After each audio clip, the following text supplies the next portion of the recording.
Hey friends, welcome to Canadian Cutting Edge. This is another middle of the summer video.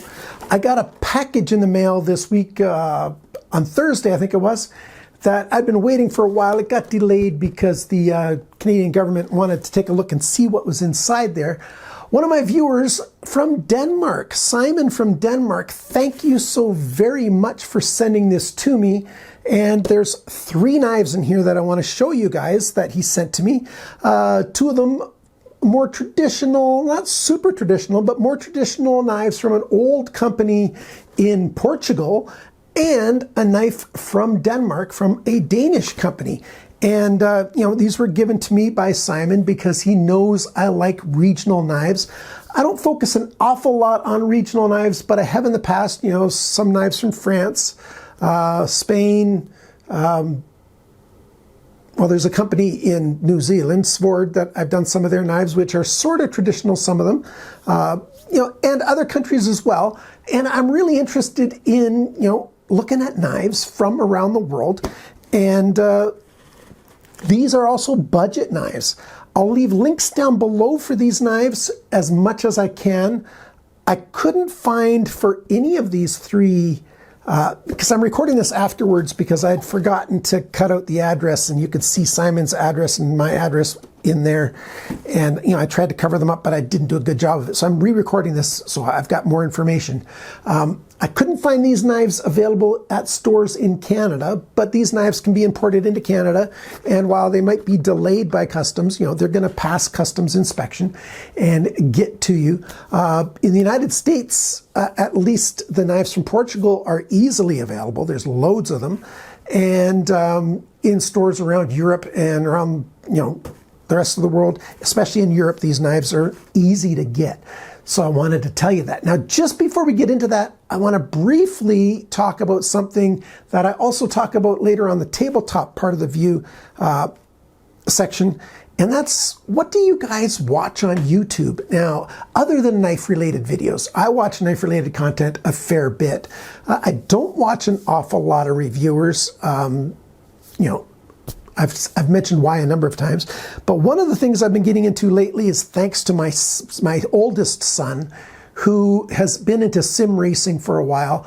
I used to be into sim racing, you know, way back in the 90s. I had Need for Speed on my computer, and my kids were very little, and that might be where my son got it from. I do know that when he started playing those kind of games, he got better than me in a hurry. Like, it was almost instant. The guy's really good at it. And now with modern technology and how fast the internet is, they can synchronize like 25, you know, or more people racing at the same time and adding, you know, commentary on top of it and, you know, editing it so the views change around. So it looks just like a live on TV race used to do, well, it does still now. It's kind of cool, and this channel needs more viewers. They need more exposure. Don't watch it if you're not into racing kind of stuff, but if you know somebody who likes watching racing, automobile racing, this might be something that they'll like. Now, the channel's called Pit Road Productions, and they cover a number of different series of racing. My son is involved in the Almeida Racing League, and his races are generally on Saturday mornings, and that's like at 11 a.m. Eastern time. What's that? 8 a.m. Pacific time, 9 a.m. my mountain time. And around the world, there's racers from around the world involved in these races. And if you want to watch something that's, I think, is cool and fun, they generally do like a 15-minute race, you know, tiny break, 15-minute race, and then a 20-minute race. It gives them opportunity to do all kinds of stuff. Sometimes they do longer ones. I just enjoy it. And I'll leave links down below for that, and as well as links for where you can get these knives and stuff. And let's go to the tabletop where I continue this discussion and do the unboxing. And everything like that. It's just amazing. What else do I watch? By the way, in the comments, tell me what you look at YouTube. I'm thinking about other than knife-related videos. I watch Dan at Tring Shoe Repair. That's out of the UK. Taskmaster, Curtis from Cutting Edge Engineering.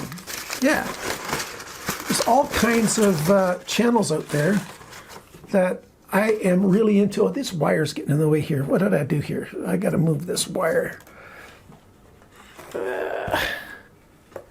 Hopefully that'll stay out of the way. Oh, by the way, just a little something. Just a little something because, thanks Simon. I talked to Simon and he is not expecting any videos out of this. He just wanted to give me some stuff because he knows I like knives. And he just wanted to share some knives with me. And yeah, that's what there is. That equals 3. So we've got this one. So this one's made in Portugal. Oh, this is the same brand name. Okay. MAM. I'm not sure what, yeah, that wire is just, is that on screen, this wire? Nope, just, it's right on the edge. I'm just going to leave it, otherwise I have to unplug and everything. So yeah, I'm just going to leave it there. So MAM, M-A-M, couple little slip joint knives. And I guess I don't need this guy anymore. I can close him. And a fixed blade. Yeah, this one even says Denmark in there. I'm going to save that for last. Let's take a look and see what we've got here. Get that rubber band off. Ah, come on, paper, stay out of the way. All right. So now I've played with some of these knives before. I haven't owned one in a very long time. Looks like there's still a little bit of tape or glue or something on it. That's okay, I can take care of that later. So, similar to an Opinel in terms of the locking mechanism and everything. Let's see, how does this open? I don't remember. There's no nail nick there. Oh, Jake, you can't remember what you're doing with the knife. Yes, that's true. How does that come open? Oh, there is a nail nick right there. So I guess I just pull it. I didn't see the nail nick before. Wonder what steel that is. I'll have to look that up. Ah, it's a liner lock. That's what I thought what that was. So it's a liner lock, so you can unlock it, close it. Battery went dead. I really do need to get a whole new set of batteries for my camera. But yeah, if this is used, it's in a really good condition. Let's look at that. Looks like a factory edge. Really nice. So it's a stainless. Yeah. Cool.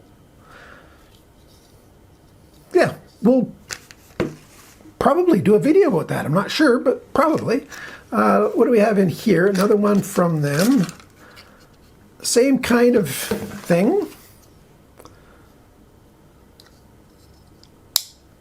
And it's, again, a liner lock.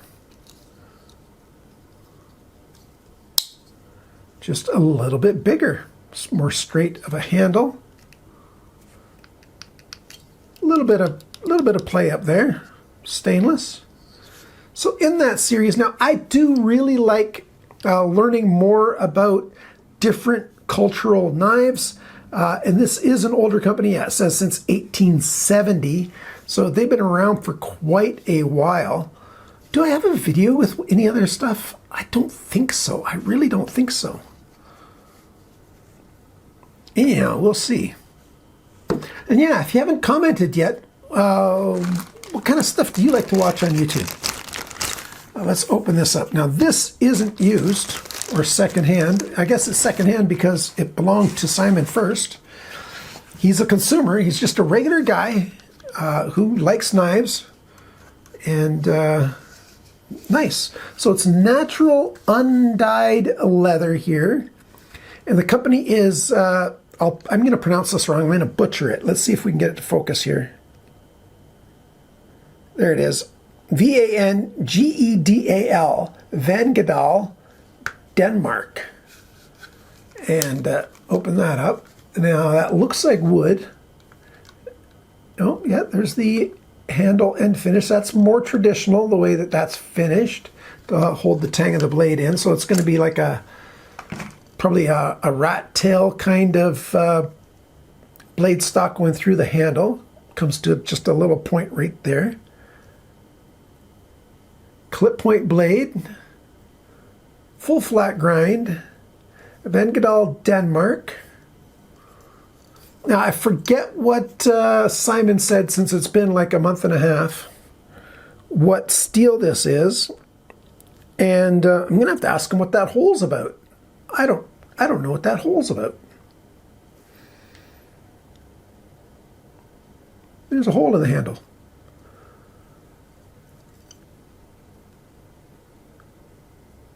Yeah, it's in there pretty good.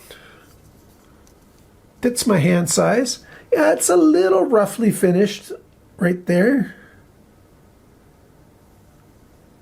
So it's not a super high-end knife, but it's a traditional knife from an older company in Denmark. And I'm going to have to look up more details about these. And if these are available at stores in Canada, I'll leave links down below for those. And for the United States and Europe and the UK and maybe some other places. Most of my viewers are in the United States. I don't think Canada's even the second. It might be Germany. I've got more viewers from Germany than almost any other country other than, United States. And I think Canada is ahead of Germany. But Germany and a number of other countries in Europe, I've got a lot of viewers in those European countries, and pretty much all around the world. So if you live in another country and you want to send me a knife, a more traditional knife from your country, I'd totally be happy to do that, because I am very interested in that. I did a short series a while back on knives from France, from a couple of different companies, some Joker knives from Spain and different places. Yes, I am going to eventually be getting some knives from Ukraine, and we'll see. But there you go, fixed blade. It's not heavy. It's a nice light knife, and looks like some decent. There it is. That's what that hole's for. Ta-da! I just figured it out. There's a stud right there. And I bet you that goes right into that hole. So let's put the blade in. Yeah, that's exactly what that's about. That keeps it extremely secure in there. So it's a security feature. I figured it out. I didn't need Simon to put it in the comments, although he probably already did. And then they use, looks like a brass wire and steel wire at the ends to wire this sheath together. Interesting. Very interesting. Kind of cool. So there you go. That's what I've got unboxed. Thank you so very much for stopping by and spending some time with me. I appreciate it very much. And remember, friends, always cut towards your chum, not your thumb.